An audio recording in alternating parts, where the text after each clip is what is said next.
Assalamualaikum warahmatullahi wabarakatuh. Alhamdulillah, assalatu wassalamu ala rasulillah, la hawla wa la quwwata illa billah. Saudaraku yang dimati Allah subhanahu wa ta'ala, menjadi niscaya ketika kita punya keinginan, menjadi hal yang lumrah kalau kita punya cita-cita di masa depan. Proses dilakukan, perjuangan ditunjukkan, ikhtiar sudah dipersembahkan, doa pun telah dipanjatkan, tapi terkadang tidak sesuai dengan kenyataan. Terkadang jauh dari kata apa yang menjadi keinginan, sehingga tidak sedikit kita juga merasa mengapa tidak seperti yang diinginkan, lalu mengapa orang mendapatkan sementara kita terlewatkan. Nah, perasaan seperti ini menghinggapi pada diri kita, dan itu mungkin saja terjadi pada diri kita.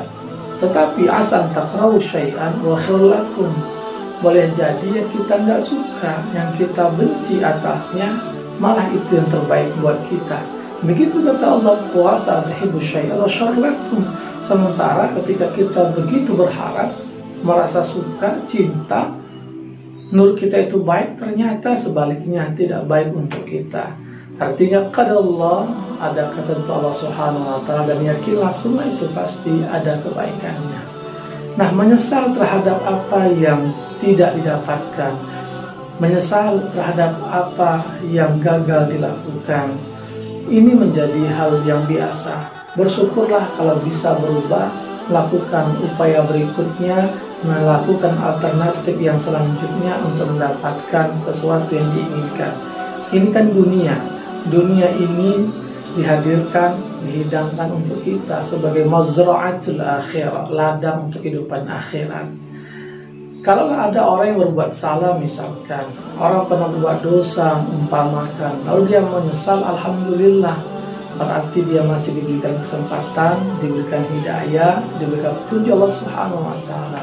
Hatta maaf, andaikan ada di antara kita atau keluarga kita, teman kita yang harus berujung hidupnya di balik jeruji besi akibat perbuatan di masa lalunya, lalu dia mendapatkan kesempatan untuk bertaubat, menyesali dosanya, menyesali keadaannya, menyesali salahnya, berarti alhamdulillah sesungguhnya Allah sayang kepadanya sehingga diberikan kesempatan untuk bertaubat, menyesal atas yang dilakukan.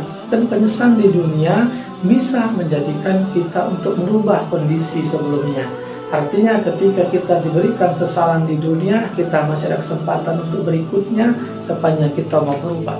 Tetapi yang jadi masalah ketika menyesal setelah sampai di akhirat. Yang jadi masalah adalah baru menyesal ketika di akhirat, setelah mati meninggalkan kehidupan di dunia. Ada banyak ayat Al-Quran paling tidak bisa kita sampaikan terkait dengan penyesalan. Angan-angan yang tidak mungkin bisa mengembalikan keadaan, angan-angan yang menjadikan dia berharap-harap kepada Allah tetapi tidak mungkin diwujudkan Allah subhanahu wa ta'ala. Apa saja itu? Yang pertama, dalam surah Al-Fajr ayat 24 Allah berfirman, yaqulu ya laitani qaddamtu li hayati, celaka aku andaikan dulu aku berbuat baik dalam kehidupan di dunia. Artinya ketika sudah di akhirat diperlihatkan semua amalannya, akan diminta pertanggungjawaban atas apa yang dilakukan dalam hidupnya, lalu dia menyesal. Yaqulu ya laitani qaddamtu li hayati, celaka, nyesel banget aku ya Allah, nyesel. Coba dulu ketika aku di dunia, hidup aku selama di dunia melakukan perbuatan-perbuatan yang baik, aku melakukan apa yang diperintahnya, aku meninggalkan apa yang dilarangannya, menyesal. Allah gambarkan penyesalan itu bagi mereka, tetapi tidak mengembalikan keadaan, karena tidak mungkin orang yang mati akan dikembalikan hidup lagi, apalagi ketika sudah di hari kiamat semua kita akan dikembalikan. Lalu yang kedua disebutkan dalam surah Al-Haqq ayat 25, wa amma man utiya kitabahu bishimali fayaqulu ya laitani lam uta kitabiyah. Dan bagi mereka yang menerima catatan amalnya dengan tangan kiri, lalu mereka berkata, celaka andaikan aku tidak menerima catatan amalku dengan tangan kiri. Saudaraku, Kalaulah nanti kita menerima catatan amalan di dunia dengan tangan kiri, maka dipastikan kita termasuk orang yang merugi. Nah, penyesalan pun kembali ditunjukkan kepada mereka nantinya di saat mendapatkan catatannya dengan tangan kiri. Tapi kemudian itu juga hanya sesal-sesalan saja, angan-angan semata, karena tidak bisa mengembalikan apa yang dia inginkan untuk berbuat kebaikan dalam kehidupan.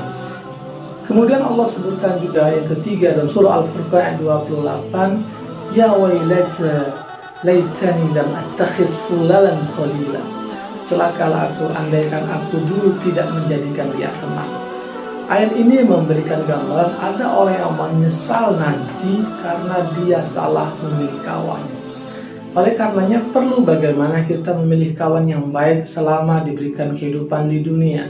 Karena Nabi memberikan perumpamaan teman yang baik itu seperti penjual minyak wangi. Kita dekat-dekat dia walaupun tidak beli, hanya duduk di sampingnya, hanya melihat-lihat, mencoba-coba rasa, badan pun jadi wangi walaupun tidak membeli. Artinya ada efek positif dan kebaikan berteman dengan penjual minyak wangi. Tapi sebaliknya, perumpamaan teman yang tidak baik seperti seorang pandai besi, bekerja di tempat yang panas, berdebu, berpeluh, bahkan suaranya cukup memekakkan telinga kalau tak terbiasa. Tidak membeli pun kita mendapatkan debu. Mendekat saja kita bisa berpeluh, melihat saja keringat juga. Kenapa? Karena panas kondisinya. Artinya ada hal yang negatif kita dapatkan. Perumpamaan Nabi ini pun kalau kita implementasikan, menunjukkan teman yang baik akan mengajak kepada kebaikan, tapi teman yang buruk akan mengajak kepada keburukan. Memilih teman bukan karena jabatan, memilih teman bukan karena kekayaan, memilih teman juga bukan karena keturunan, tetapi apakah dia mau bersama untuk tetap berada dalam kebaikan, saling mengingatkan dalam kesabaran, saling menunjukkan dalam ketaatan. Itu teman. Tetapi banyak orang yang salah milih teman. Gara-gara temannya dia tidak sholat yang 5, gara-gara ikut temannya dia terjebak narkoba, gara-gara temannya juga akhirnya melakukan perbuatan zina. Maka sadarilah teman yang baik menyaduluk al-khair, yang mengajak kepada kebaikan. Kalau hari ini menyesal milih kawan, alhamdulillah, ganti teman yang baik. Tapi kalau nanti baru menyesal, tiada guna. Menyesal di Allah Subhanahu wa Ta'ala atas salah pemilihan terhadap teman juga tidak mengembalikan keadaan.